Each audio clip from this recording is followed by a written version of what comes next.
Hi guys, welcome to my channel. Today we are going to see the booking pattern, a classical use case in conversational bot, but there is almost no info, there is no info on internet about how to build this use case on LangGraph. Because of that, I'm here to explain you how to do it, how to design it, and how to make that useful for your client, because if not, you need to do a lot of research as I did, and I don't want you pass for that phase of losing time as I did. So we are going to do it. Alright, so let's go to the graph. As you probably know, in LangGraph we have the graph, we have the nodes, and we have the context. The context is a set of variables who are sharing between all the nodes. Alright? Each node makes an action, and that action makes an output. In function of that output, the graph goes from one way or to another one. This mechanism is called router. Alright? All of this we are going to see in this video. So we are to start looking at the state. Okay, as you can see, we have 5 fields in the state. The first one is the message. What is the standard way of LangGraph to save the message of the conversation from the bot and from the human? We have the intent. It's a field I usually use a lot and save the intention of the message of the user. In this case, it are going to be book always. We have booking data. What is a dictionary? We are going to save the information related to the book. We have booking confirm. What is a flag, a boolean? What we are going to use at the end of the book to make some routing. And finally, the answer. What is a temporary field when we save the answer we are going to do to the user in case some of the nodes decide to make that answer. Alright, so that's it in terms of the state in LangGraph Studio. What is the ID we are going to use to show you the chart. Now we are going to go to the code, so we are going to make it small and go to this code. As you can see, here is the definition of the state. It's not so very complicated. We have the booking state. The recommended way to make a state is with a type dictionary, and we have the same fields we see in LangGraph Studio: the message, the intent, the booking data, what is a dictionary defined here, the booking confirm is a boolean, and the answer. These fields are strings. Why? Because the state is serializable and used to be a JSON saved in the database, so I prefer to save as a string. This way is more efficient. Alright? Okay, saying that, we are going to explain the nodes and the graph. Well, we'll go to the nodes. First node is the TED intent. This node is a node I use a lot, almost in all my graph, and what this node does is return the intention of the user message. So the way this node works, not here because it's an educational pattern, it's not a production one, is we have a large language model and the system prompt with all we give to them is, alright, this is the user message, what intention of this 3, this 4 or whatever is the user saying. For example, for this case, we can say, okay, what is the intention of the user? Could be book, could be modify, could be cancel, could be ask about whatever. Alright, so we tell that to the large language model, and the output would the large language model give to us, we use to router the conversation to one way or another one. But in this case, as it's just book, the intention is going to be always book, and we are not to get deeper on that, but it's important to take in account in more complex conversation on in better say conversation with several intentions. What is the most usual? We need this node. Alright? Okay. Say that start booking data. Start booking data. Its function is to extract the information about the booking. So, if, for example, the user say, I want a haircut, start booking data is going to extract the service, and I'm going to populate here. Alright? If I say I want a haircut for tomorrow, the start booking data is going to extract haircut, is going to extract tomorrow. Alright? So this is a large language model 2, what works like an extraction. So we have a system prompts like, alright, this is the user message.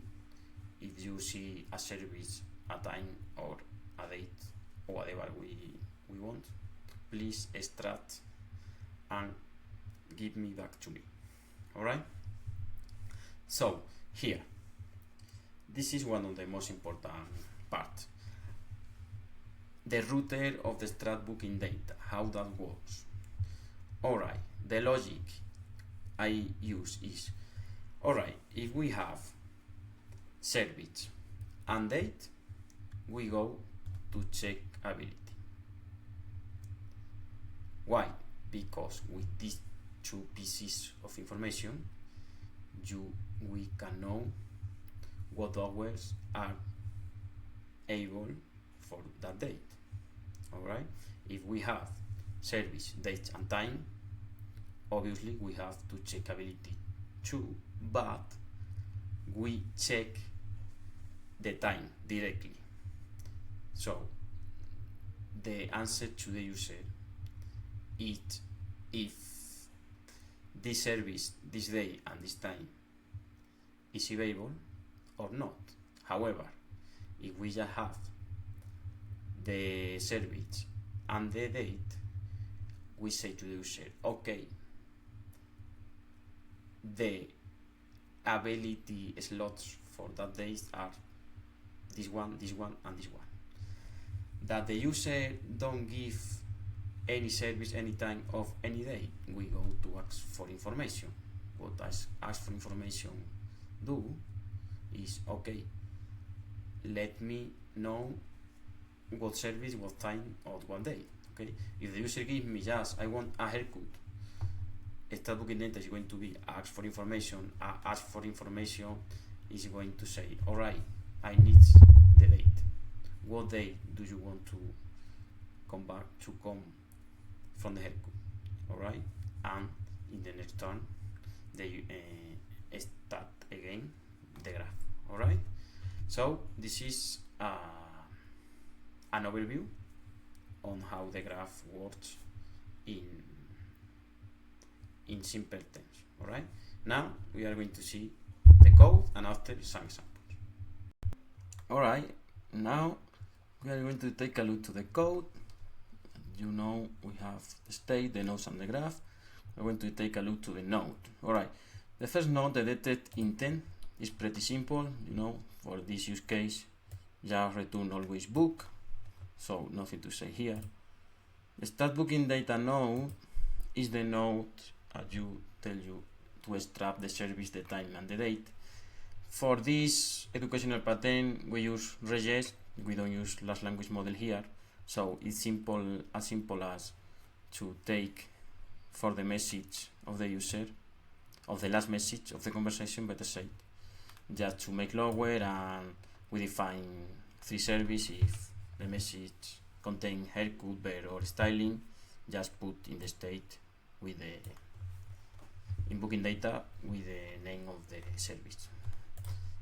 As simple as that.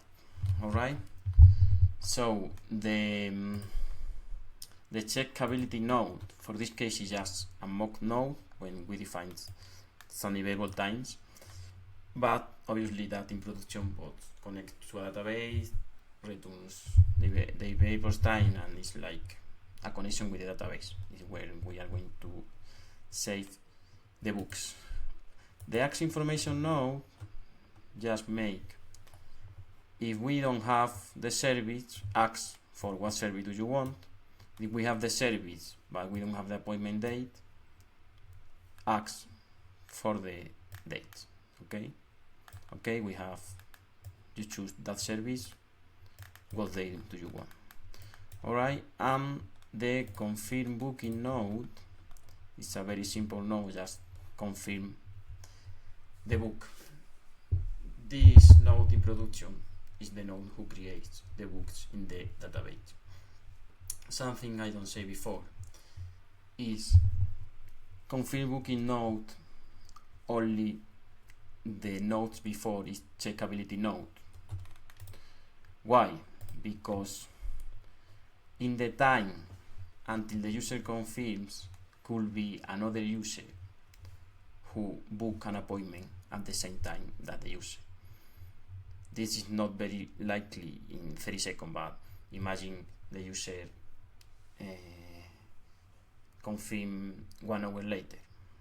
So it's very likely some user make the same appointment. So before, this is a good practice, before to confirm booking, always check ability before for the second time. Alright, and last is respond user node. That's fully function need to respond user in case no another node before put a message in the answer. So if the answer is just filled for some node, the respond node doesn't anything. But in case we need, for example, I don't know, some error or some rules, for example, in the confirmation, we can see here the answer is put by the respond user. Another use case, but the main function of the respond user is to put the answer in the graph, in the message part of the state as an iMessage. This is the main function of the respond, and also in case there is an error and no node put a message in the answer, there is like a fallback. Alright, okay, so this is the node part. Now the code part. Now we are going to look at some examples. Okay, time for some examples. We are going to see several examples and understand how that works under the hood. So we started with the most simple one. For example, I want a book for tomorrow. Alright, so we are giving the date. He's going to asking for the service exactly. So I go to the chart. You can see the date intent is always book. Nothing to explain. Start booking data. As we say tomorrow, he detects tomorrow and include in the booking data dictionary. As we just have the date, is going to be to ask for information, and ask for information is going to put these sentences in the answer, and the respond user just put the answer in the iMessage. Alright, so in terms of code, it's pretty simple.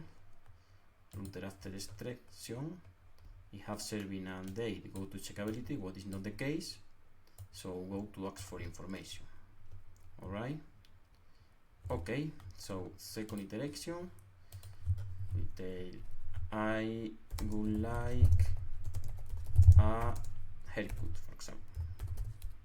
So now it's going to extract the service, and we have enough information to know the ability. Is going to return the ability times. Okay, so in terms of the chart, it's not the best way to do. So turn 2, I go to the haircut, edit intent book, extract booking data, extract the haircut. So we just have all the info. So we'll go to checkability, and checkability return the ability times, and go to respond user again. So the router, this is the file like that. It has time and user confirm. What is not the case, go to confirm booking. As not the case, go to respond user. Okay, and now we tell to the system, I need to put that here, at 9, for example, is a good time for me. And now is going to go to confirm node. Here the workflow will be start, detect intent, start booking data, start the appointment time. Now we have 3 information. Go to checkability. Checkability confirms everything is okay, and respond user put the iMessage asking for information. So now we just say yes, everything is okay, and now the appointment is just done. So now in the graph, everything clear now. Turn 4, detect intent, extract booking data, don't extract anything. Yeah, sí que extract anything, extract the booking confirm true. So go to checkability to check everything is okay, and confirm booking, return the message of everything is okay. Okay, this is the first use case. But usually humans don't follow our happy path. There are variations. Conversational are not always the same. Sometimes user asks for the service at the first, or data at the first, or they don't say the service until the last iteration. So that's the power of LangGraph. Any path, any conversation could be understood for the bot. Alright, dynamic workflows. This is what makes LangGraph different in comparison with another conversational frameworks. For example, we can say I want a haircut for tomorrow, and the system is going to understand both haircut and tomorrow, and asks for the time directly. We say at 9, and everything works correct. So we can say everything together. We can haircut for tomorrow at 10, confirms directly, everything works perfectly. We can say obviously one have for tomorrow at 20. There is not available for 20. So at 15. You see, it doesn't matter the order of the conversation, because humans are not linear, and every person is different if they could talk in a different way. Because of that, I like so much LangGraph, and I think it's the future of conversation. If not this framework, this way of working. So I hope you enjoy the video. I hope more you understand this mental model, and I hope you use that for your work and for your client, because this pattern is gold. You can build almost all the use case of booking with that base. This is not a production ready graph, obviously, but with that in your mind, you can do almost everything. And in my experience, is the most efficient way to manage this use case. So thank you very much for watching, for your support, and see you in the next chapter. Goodbye.